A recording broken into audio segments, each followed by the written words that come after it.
Jacques-François Lanier, vous venez de commettre un nouvel opuscule qui s'intitule Moscou, ville sainte. Pourriez-vous nous en parler? Ben, vous allez vous rappeler que si je suis allé à Yale aux États-Unis en 86, en 1989, je suis allé à Moscou et à Saint-Pétersbourg.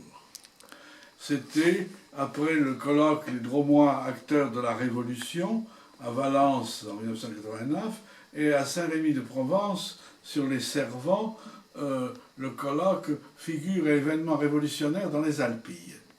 Je suis allé à Moscou, c'était l'époque de Mikhail Gorbatchev, c'était l'époque de la glasnost, c'est-à-dire une politique de transparence de la vie publique qui accompagnait le changement d'orientation de la perestroïka, qui était un changement de politique de restructuration économique.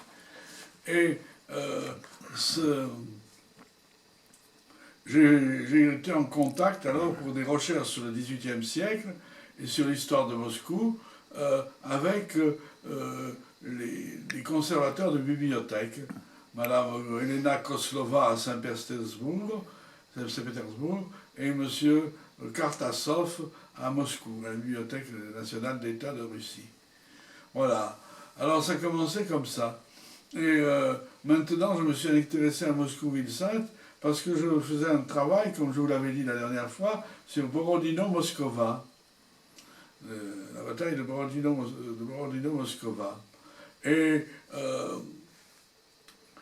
ce travail n'a pas pu être mené à bien parce qu'il y a déjà de très grands spécialistes qui ont œuvré sur la question.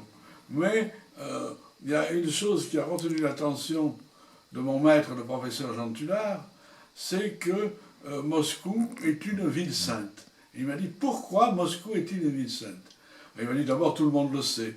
Et en fait, tout le monde ne le sait pas.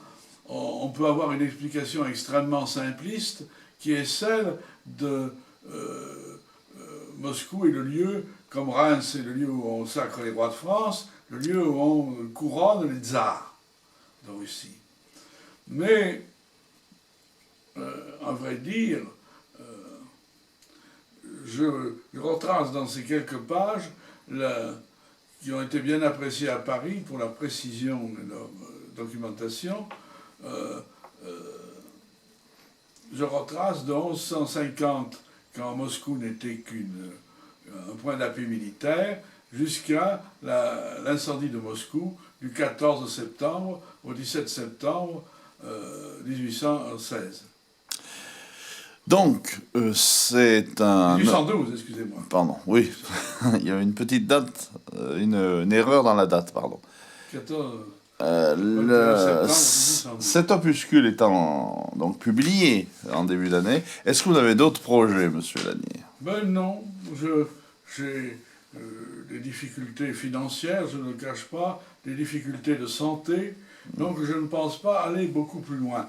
Mais je pense continuer à assurer ce dont je vous parlais au sujet de l'esclavage, dans mon dernier clip, assurer l'actualité historique sur Facebook. Je l'ai fait récemment avec les 80 ans de la Shoah, l'historien de 2022, de février 2022, et je l'ai fait hier au soir avec un bel article sur le Mont Blanc. En 1786, de Saussure a conquis le Mont Blanc, et ça m'a paru intéressant de partager, il y a aussi Jacques Balmat qui a un rôle important, de partager avec les lecteurs de Facebook. Dernière question, est-ce que le bonheur existe pour vous? Le bonheur, bien sûr, le bonheur. Le bonheur, c'est quelque chose d'extrêmement important dans la littérature française du XVIIIe siècle. C'est une des grandes idées maîtresses des Lumières, faire naître le bonheur en Europe, et qui a été malheureusement repris par Marat, qui a versé tant de sang au moment de la terreur. Le bonheur est une idée neuve en Europe, a-t-il proclamé. Oui. Mais enfin, le bonheur, c'est quelque chose d'extrêmement important. Ben, Depuis la philosophie grecque, depuis les hédonistes, eh bien, le bonheur est quelque chose d'important. bien, nous vous remercions, Monsieur Lanier, et nous nous retrouverons très bientôt pour une autre vidéo. Merci, bonne journée. Merci beaucoup, M. Tchep.